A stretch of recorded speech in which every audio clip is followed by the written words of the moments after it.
The city of Constantinople stood like a jewel between worlds, shimmering on the edge of two continents, guarding the crossroads of Europe and Asia. For more than 1,000 years, it had been the heart of the Byzantine Empire, a living monument to the legacy of Rome. Its walls had endured sieges, earthquakes, and centuries of war. But by the mid-15th century, the empire was a shadow of its former glory. Surrounded by enemies and weakened by time, its fate rested in the hands of one man, Constantine XI Palaiologos, the last emperor of Byzantium. Born in 1405 to Emperor Manuel II and Helena Dragas, Constantine grew up in a world already crumbling. The Ottomans had been pressing against Byzantine lands for generations, and Constantinople itself had become little more than a fortified city-state. Yet within its walls, the ancient spirit of Rome still flickered. Constantine was educated in politics, warfare, and faith, preparing for leadership in an age when the empire needed a savior. He was not a man of luxury, but of duty, hardened by necessity and defined by sacrifice. As a prince, Constantine governed the despotate of the Morea in the Peloponnese, a rare region still under Byzantine control. There, he showed the same courage and discipline that had once made the emperors of old legends. He fortified cities, repaired walls, and pushed back the Ottomans in several small but symbolic victories. The people loved him for his strength, seeing in him the echo of the great emperors of the past. But destiny had chosen him for something far greater than mere governance. It had chosen him to be the last guardian of a dying world. In 1449, after the death of his brother John VIII, Constantine was crowned emperor in a modest ceremony in Mistra, as Constantinople was too unstable for such grandeur. Gone were the days of golden crowns and vast processions. His coronation was humble, but the weight of the empire rested heavy upon his shoulders. He was now the Basileus Romaean, the Emperor of the Romans, a title that carried the legacy of Augustus, Constantine the Great, and Justinian. But in truth, his realm had shrunk to a few islands, a handful of cities, and one magnificent but endangered capital. Constantine XI was not blind to the danger surrounding him.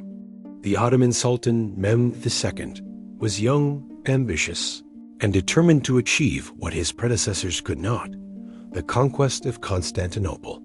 The Byzantines, weakened and outnumbered, could rely only on the strength of their walls, the loyalty of their people, and the hope of divine protection. Yet despite the looming threat, Constantine refused to surrender. He believed that so long as he stood upon the walls, Byzantium still lived. The emperor's days were filled with desperate diplomacy. He wrote letters to the kings and popes of Europe, pleading for help. He reminded them that Constantinople was not just a city, it was the last fortress of Christendom in the East. If the city falls, he warned, then the gates of Europe will lie open. Yet his words fell on deaf ears. Western Europe, divided by politics and religion, sent only token support. A few Venetian and Genoese ships, some Italian volunteers, and a handful of brave knights came, but no great army arrived. The emperor's appeals were answered with silence. Inside Constantinople, life went on in a strange calm. The people prayed in Hagia Sophia, the grand cathedral that had stood for nearly a millennium. Merchants still sold spices, silk, and stories in the markets. Children played in the shadow of ancient walls that had once withstood every enemy. But in every heart, there was fear of the coming storm. Constantine knew the city could not endure forever, yet he vowed to fight to the end. He was the last emperor, and he would not abandon his people. In the spring of 1453, the horizon darkened with banners. Mehmed II had arrived with an army of over 100,000 men, and with them came a monstrous new weapon. Giant cannons capable of tearing through the thick Theodosian walls that had defended the city for 1,000 years. The greatest of them, called the Basilica, could fire stone balls weighing hundreds of pounds. The thunder of its shots echoed across the Bosphorus like the voice of fate itself. Constantinople was encircled by land and sea. The siege had begun. Constantine moved among his people like a warrior king of old. He wore armor instead of robes and fought beside soldiers on the ramparts. He inspected defenses, spoke words of courage, and prayed with his men before every dawn. He was not an emperor in luxury, but in spirit, a man who understood that leadership meant dying with his people, not fleeing from them. Even those who had once doubted him began to believe that perhaps, by miracle or destiny, the city could endure. The defenders numbered barely 7,000, Greeks, Italians, and a few mercenaries. They were facing an army more than 10 times their size, yet they held the walls with astonishing bravery. Every day the Ottomans attacked, and every night the Byzantines rebuilt. The citizens of Constantinople carried stones, melted metal for weapons, and prayed ceaselessly for salvation. And every night, Constantine stood on the walls, gazing at the endless fires of the enemy camps, knowing that each dawn brought him closer to the end. As weeks passed, hope began to fade. The walls trembled under cannon fire, food grew scarce, and exhaustion set in. Yet even as the city cracked, Constantine's resolve did not.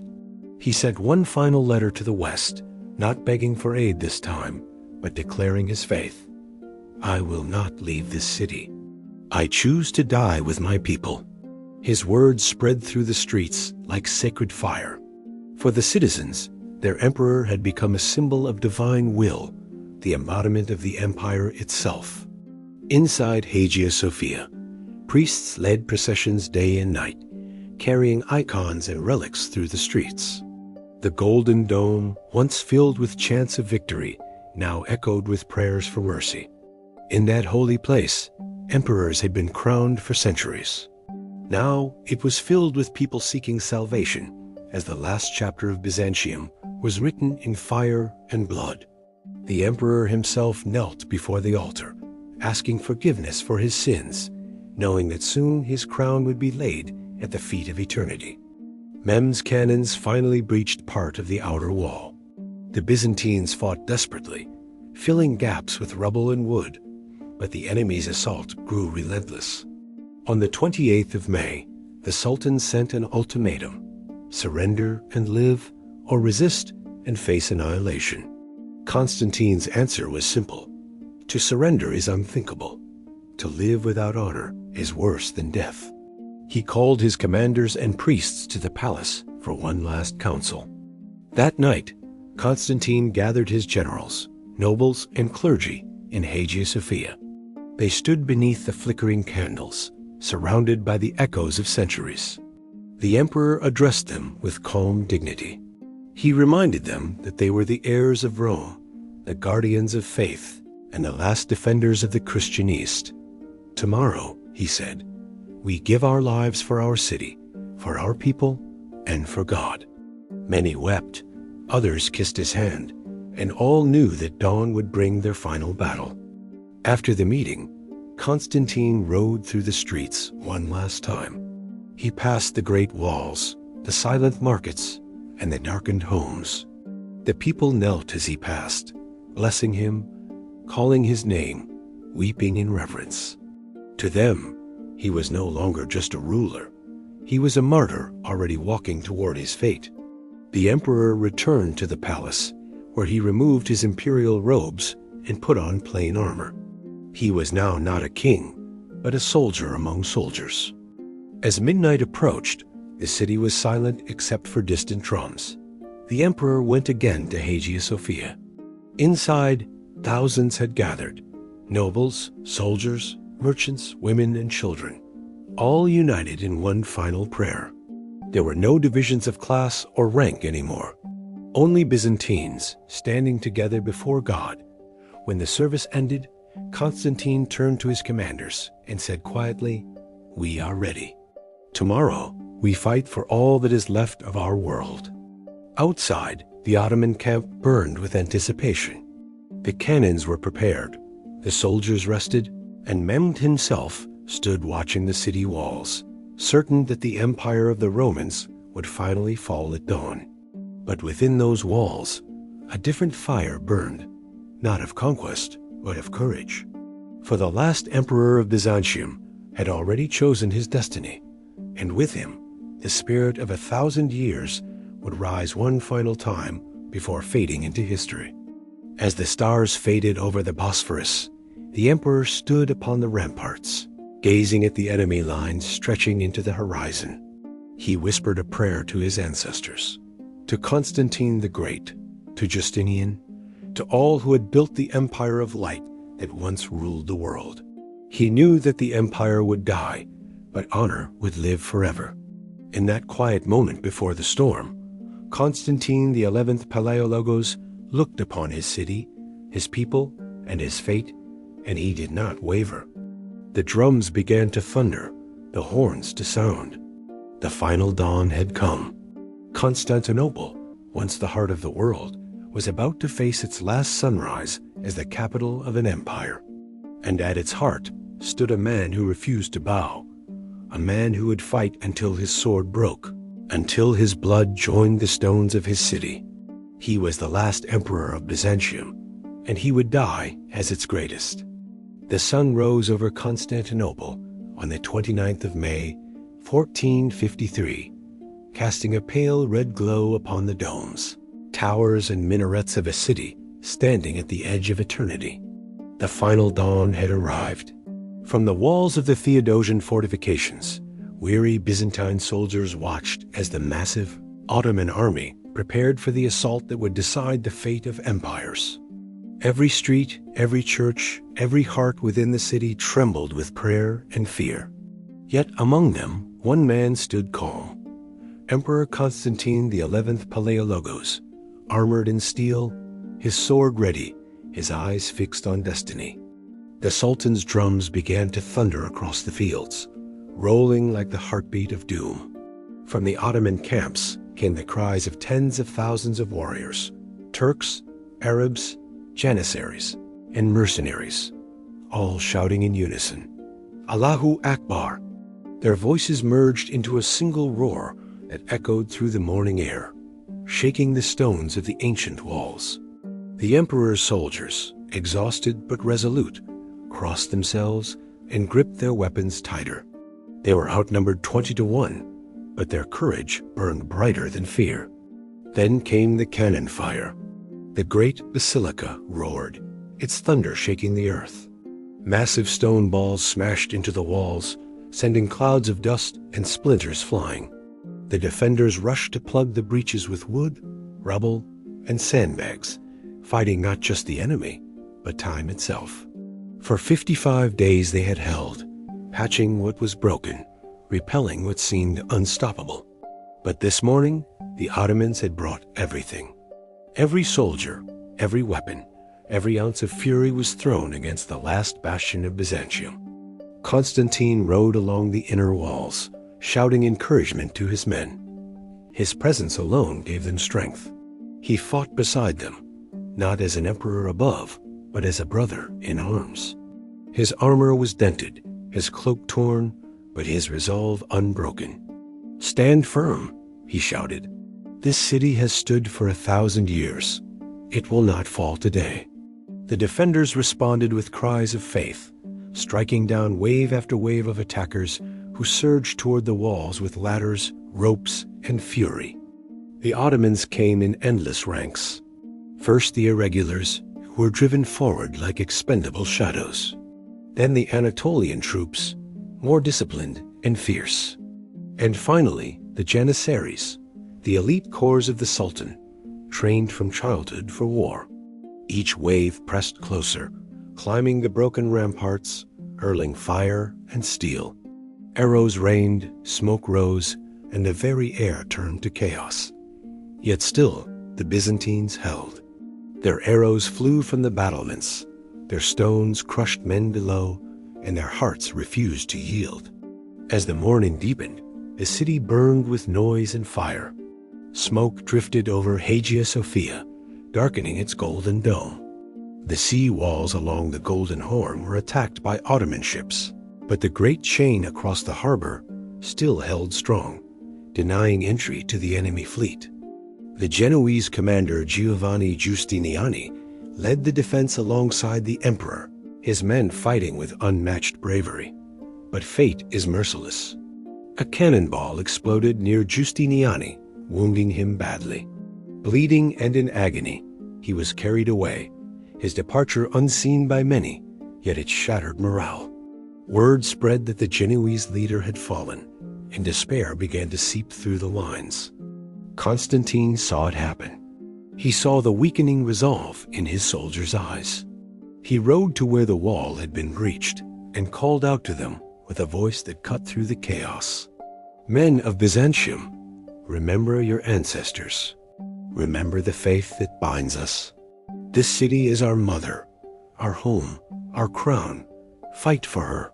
His words reignited a spark of hope. Once more they rallied, pushing back the invaders, filling the gaps with their own bodies if needed. It was no longer just a battle. It was a funeral pyre of civilization. The Sultan watched from his command post, frustration burning in his young eyes. For hours his forces had thrown themselves at the walls and had been repelled. Yet Mehmed II was not a man to retreat. He ordered his final reserve, the Janissaries, to advance. Thousands of them marched in perfect formation, their armor gleaming in the light of fires, their chants echoing like a storm.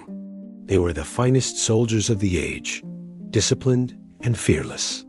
The Sultan himself rode forward, shouting encouragement, promising gold, glory, and paradise to all who entered the city first.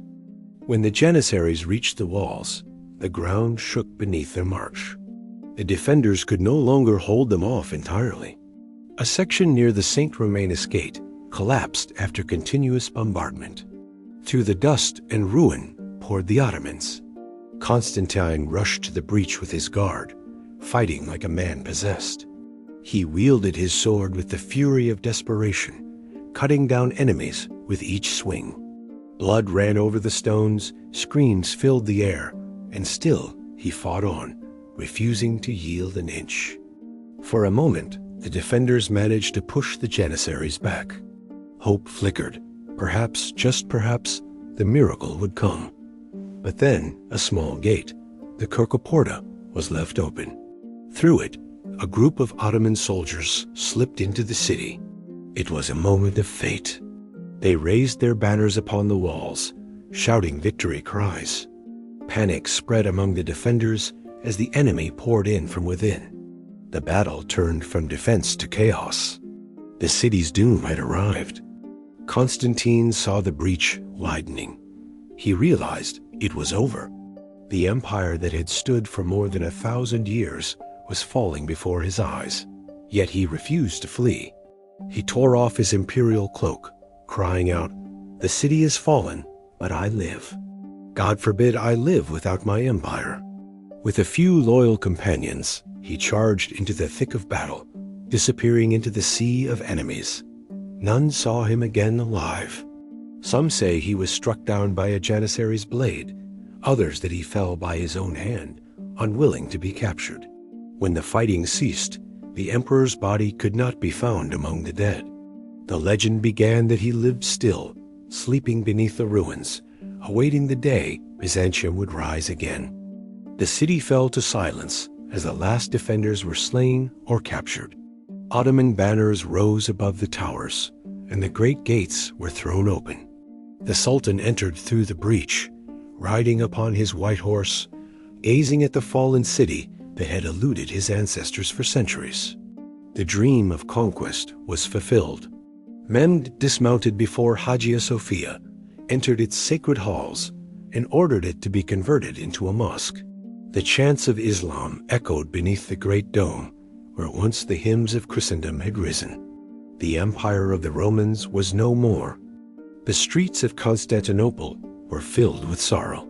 For 3 days, the city was given to the soldiers. Homes were looted, churches desecrated, and thousands were taken as slaves. Yet amidst the ruin, Mehmed showed moments of restraint. When he finally restored order, He looked upon the devastation and reportedly said, "What a city we have given to ruin." He admired the fallen city not just as a prize, but as a monument to human greatness. In that moment, he became not only a conqueror, but also the heir to the Roman legacy he had destroyed. In Hagia Sophia, the cross was replaced by the crescent, but the spirit of Byzantium did not die entirely. Its scholars, artists, and thinkers fled westward, carrying with them the knowledge of the ancient world. They ignited the Renaissance, ensuring that even in death, the Byzantine Empire would shape the future. The fall of Constantinople was not merely an end. It was a rebirth of learning and culture that would transform Europe forever. For the people who survived, life under Ottoman rule began anew. The city was renamed Istanbul, slowly rebuilt as the capital of a new empire. The churches that once echoed with Greek prayers now called the faithful to prayer in Arabic. Yet in the hearts of the Greeks, the memory of their lost emperor endured. Songs were sung of Constantine XI, the brave ruler who fought to the end. Mothers told their children that he would one day awaken, sword in hand, to reclaim his city from the crescent. Across the seas, the fall of Constantinople shocked Europe. The Pope declared days of mourning.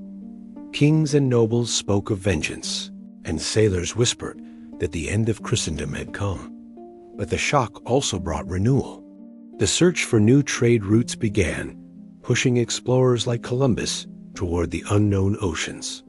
The fall of one empire indirectly opened the path to a new world. In the years that followed, the legend of the last emperor grew. Chroniclers wrote of his valor, his final charge, his refusal to flee. He became a symbol of duty, honor, and unbreakable faith. His name was spoken with reverence, not only among Greeks, but among all who admired courage. For though he had fallen, he had done so with dignity, ensuring that his story would never die. The Ottomans would go on to rule for centuries, building one of the greatest empires in history. Yet in every stone of Istanbul, the ghost of Byzantium lingered. The city remained a bridge between East and West, between Islam and Christendom, between past and future. It was as if the soul of Constantinople had simply changed its form, still watching over the Bosphorus, still whispering the songs of emperors and saints. Centuries later, the story of Constantine XI still inspires. His sacrifice is remembered not just as the end of an empire, but as the triumph of human spirit. In him, the Byzantine dream found its final expression. A man who chose death over dishonor, who stood when standing was no longer possible. The empire's walls fell, but its faith endured through him. Even today, when the morning sun touches the ancient stones of Istanbul, it seems to reflect a faint glimmer of that long-lost glory. The shadows of minarets stretch over the ruins of old palaces, and somewhere, deep beneath the city, legend says an emperor sleeps, his sword beside him, waiting for the day when the Empire of Light will rise once more. The fall of Constantinople marked the end of the Middle Ages. With it ended a 1,000-year chapter of Roman history, beginning with Augustus and closing with Constantine XI. Yet, though empires fade and kings die, memory endures. The Byzantine Empire, born of faith and forged in fire, continues to live in art, in architecture, in the soul of every city that still builds upon the stones of history. And so, the story of the last emperor becomes more than history. It becomes a lesson that courage in the face of certain defeat can outlast victory itself. That even when the walls crumble and the crown falls, the light of honor can never be extinguished. Constantine XI Palaiologos died as the last emperor of Byzantium, but in spirit, he became the first martyr of a civilization that still echoes through the ages.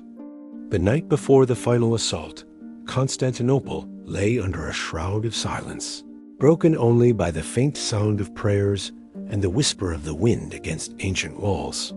The moon hung low, veiled by clouds as though mourning what was about to come. In the imperial palace, Constantine XI Palaiologos stood before a flickering candle, his face illuminated by a soft golden light. His armor, though old and worn, gleamed faintly, a symbol of an empire that had once illuminated the world. He knew that dawn would bring the end. Yet in his heart there was no fear, only duty, faith, and love for his people. He walked through the halls that once echoed with the laughter of emperors and the songs of victory. Now they were empty.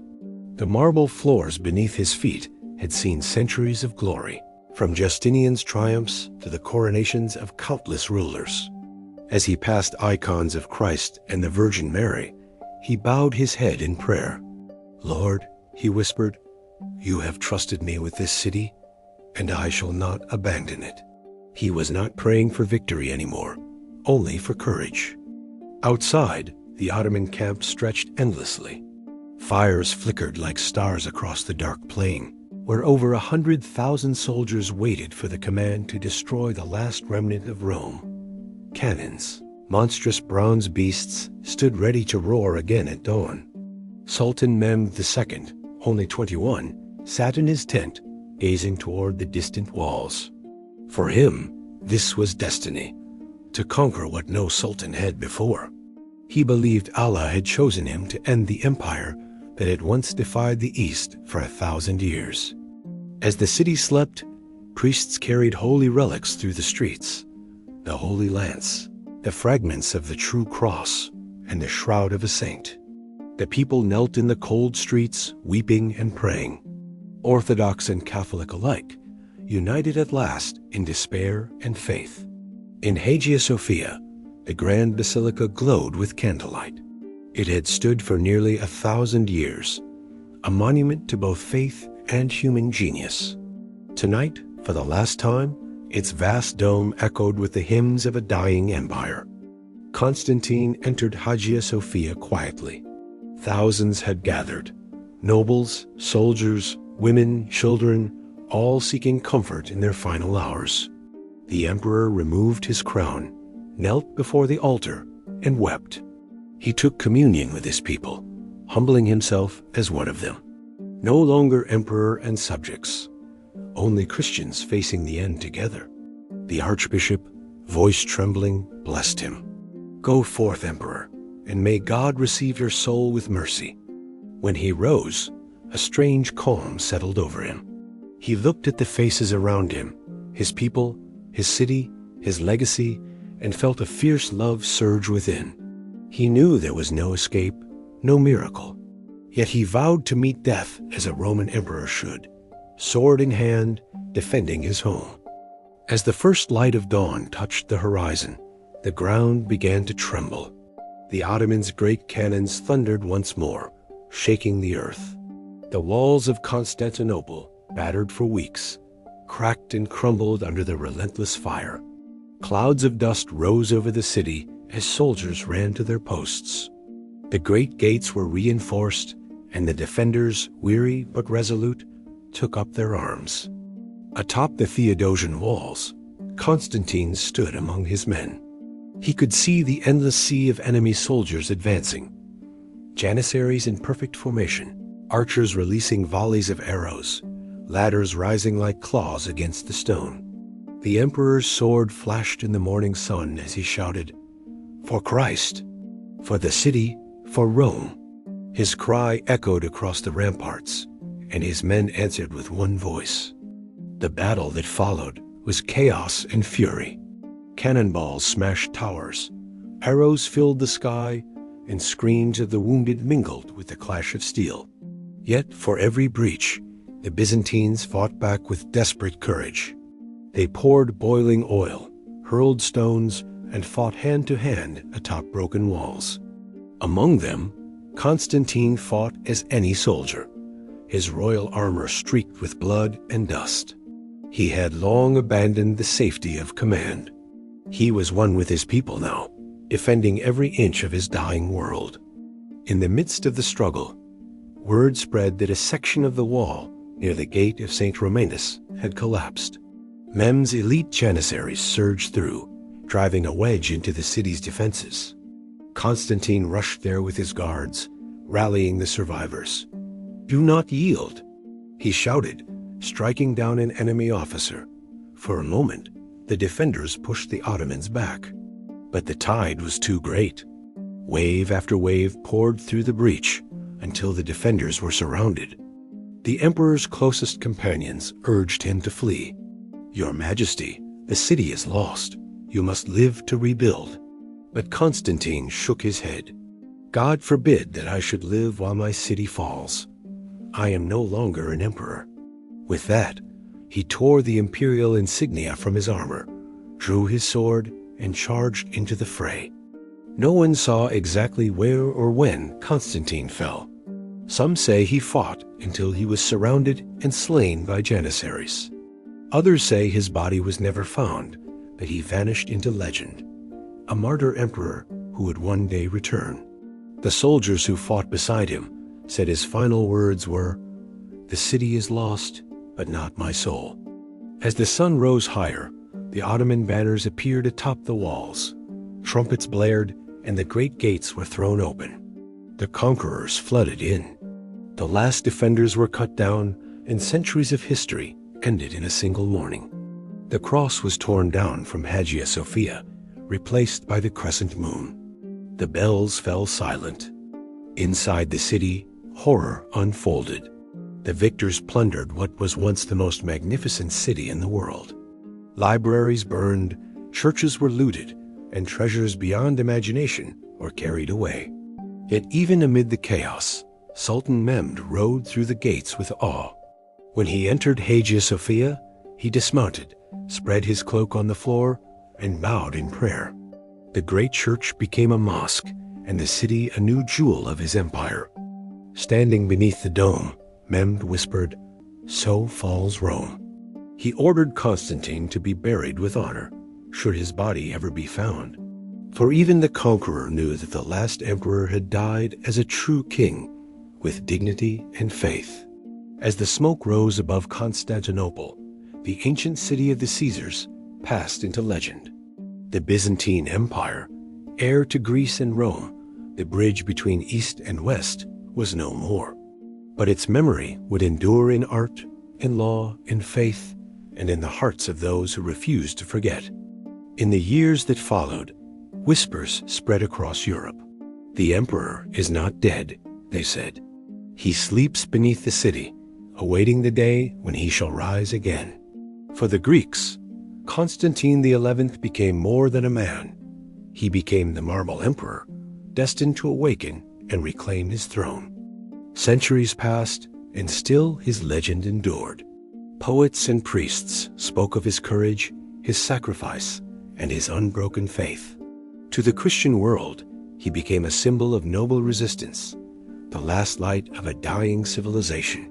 To the Ottomans, he was a worthy foe, a warrior who met his fate without fear.